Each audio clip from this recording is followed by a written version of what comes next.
Hello everyone.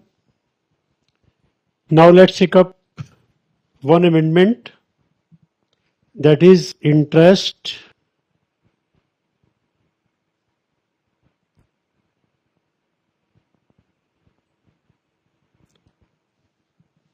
in case of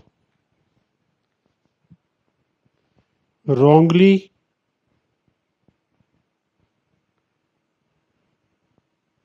availed ITC interest का section 50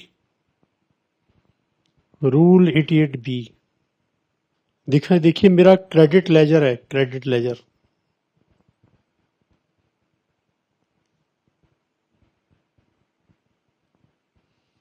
credit ledger इसमें balance है IGST का 3 lakh, CGST 2 lakh, SGST 2 lakh, compensation cess, वैसे तो ये हमारे सिलेबस में ही नहीं है कंपेंसेशन सेस। अब क्लैरिफिकेशन इसका तो मैं ले लेता हूं 3 लाख, टोटल हुआ 10 लाख।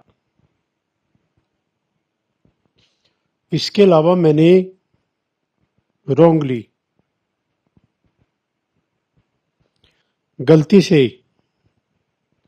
6 लाख का ITC और ले लिया,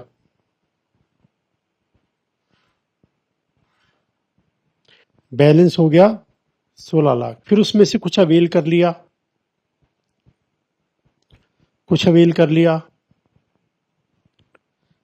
लेट से 11 लाख, बैलेंस रह गया 5 लाख। अब गवर्नमेंट ने इस गलत लिए ITC को पकड़ लिया, उन्होंने कहा वापस करो। वापस किया विद इंटरेस्ट। तो इंटरेस्ट कौन से अमाउंट पे लगेगा? 6 लाख का गलत ITC लिया है तो 6 लाख पे कौन से नहीं,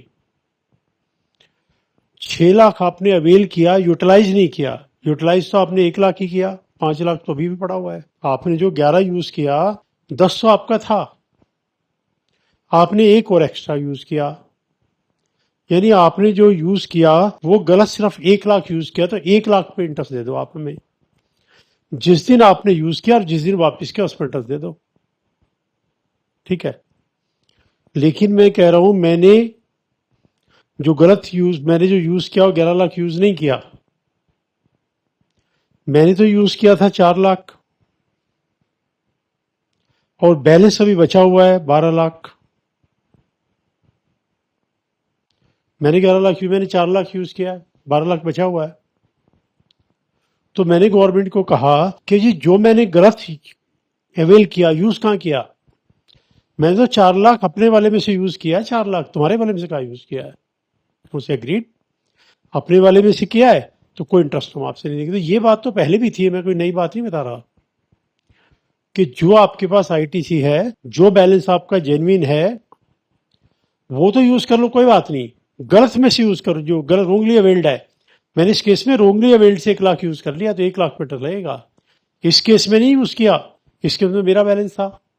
ये बात तो पहले से क्लियर है। अब कुछ और बात है, कुछ बात और ये है, मेरे पास IGST का बैलेंस है 4 लाख, CGST का है 3 लाख, SGST का भी है 3 लाख, टोटल हुआ ये 10 लाख। इसके अलावा सेस भी है, कंपनसेशन सेस भी है 5 लाख का।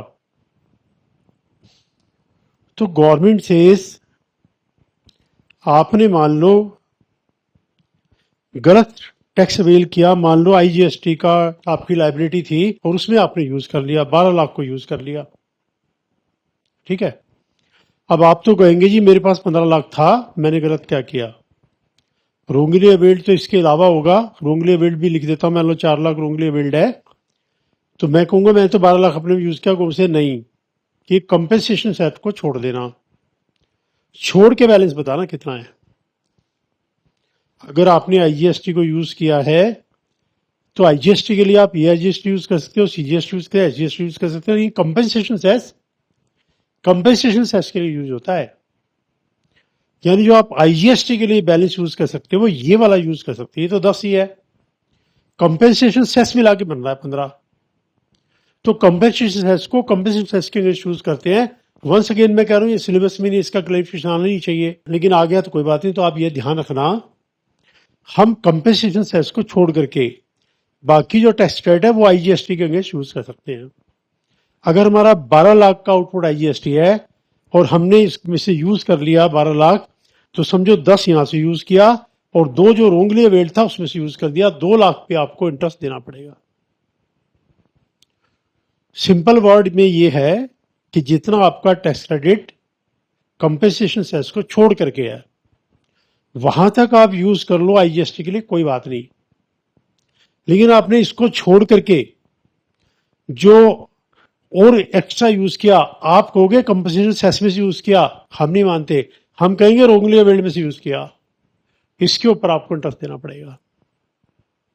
तो अगर आपने आईजीएसटी आपका आउटपुट टैक्स है, आपने आईजीएसटी को यूज कर लिया कोई बात नहीं, सीजीएसटी को यूज कर लिया कोई बात नहीं, एसजीएसटी को यूज कर लिया कोई बात नहीं, लेकिन कंपेंसेशन तो आप यूज ही नहीं कर सकते। तो यूज कैसे होगा? इसका मतलब बचा तो कहां से यूज हो गया? रोंगली अवेल्ड में से हो गया। ये वापस करोगे तो इंटरेस्ट लेंगे। ये कमेंटमेंट है। और ये जो हमारा साइट पे आइकन है 9, उस पे जो पीडीएफ दिया हुआ है उसका सीरियल नंबर है 25। आप रीड करना चाहो उसमें से भी रीड कर लेना। बात इतनी है, बस वो थ्योरी में लिखा हुआ है। इसके अलावा इसके जस्ट आगे एक इसी से थोड़ा कनेक्टेड पार्ट और है। वो कनेक्टेड पार्ट ये है, देखिए, मान लीजिएगा मेरे क्रेडिट लेजर में बैलेंस है 10 लाख, क्रेडिट लेजर में मैं कह रहा हूं, और मेरी लायबिलिटी है 15 लाख, और ये बात कर रहा हूं मैं जून 24 की। पेमेंट मुझे करना है 20 जुलाई 24 को। तो मुझे क्या करना चाहिए? कैश लेजर में 5 लाख जमा कर देना चाहिए, तो बात खत्म हो जाएगी। 15 लाख की लायबिलिटी, 10 लाख क्रेडिट में, 5 लाख कैश में। नहीं, मेरे पास तो कैश में 4 लाख ही था, 1 लाख था ही नहीं। अब रिटर्न जब भरते हैं 3B, वो तभी भर सकते हैं जब आप पूरा पेमेंट कर दो। जरा भी कम है तो रिटर्न नहीं भर सकते। तो मैंने रिटर्न को रोक लिया और मैंने 28 जुलाई 25 को रिटर्न भरी और 1 लाख का पेमेंट और कर दिया। अब इसमें सिस्टम ये है कि जितनी आपकी लायबिलिटी है 15 लाख, जितना क्रेडिट लेजर में लेस कर लो, बैलेंस 5 लाख पे आप इंटरेस्ट दो 20 तारीख से 28 तारीख तक, 8 दिन का। अभी तक ऐसा था, लेकिन अब मैंने कहा कि 5 लाख पे क्यों दूं? 4 लाख तो मेरा कैश लेजर में पहले से था। पहले गवर्नमेंट का इसका हमें नहीं पता, वो तो जिस दिन पेमेंट दोगे क्रेडिट लेजर को छोड़ के डिफरेंस के ऊपर देना पड़ेगा। अब गवर्नमेंट ने इसको अमेंड कर दिया, एग्रीड। जितना आपके पास कैश लेजर में था वो भी छोड़ दो, जितना क्रेडिट में था वो भी छोड़ दो, जो एक्स्ट्रा जमा किया 1 लाख, इंटरेस्ट खाली उस पर लगेगा।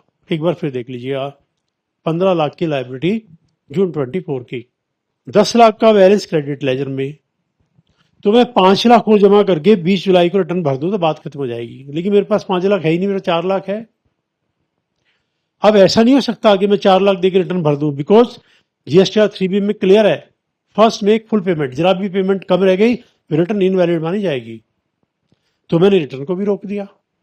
28 तारीख को 1 लाख जमा किया, तो गवर्नमेंट से 5 लाख पे इंटरेस्ट दो, 15 लाख की लायबिलिटी थी, 10 लाख क्रेडिट लेजर में डिफरेंस पे दो। अभी तक ऐसा ही था, और मैंने कहा 4 लाख तो मेरा पहले से कैश लेजर में था, वो से एग्रीड, चलो ठीक है, इसको भी हटाओ, बैलेंस एक पे दो। तो ये जो सीरियल नंबर 25 पे मैं बता रहा हूं, उसी के एंड में ये वाला दे रखा है पेमेंट का। ठीक है, तो हमारी साइट पे आइकन नंबर 9 है जिसमें अमेंडमेंट है, उसमें पीडीएफ दिया हुआ है। पीडीएफ का लिंक मैं यूट्यूब पे भी दे दूंगा, उसका सीरियल नंबर 25 है। आप उसमें से भी रीड करना चाहो कर लेना। This is the part.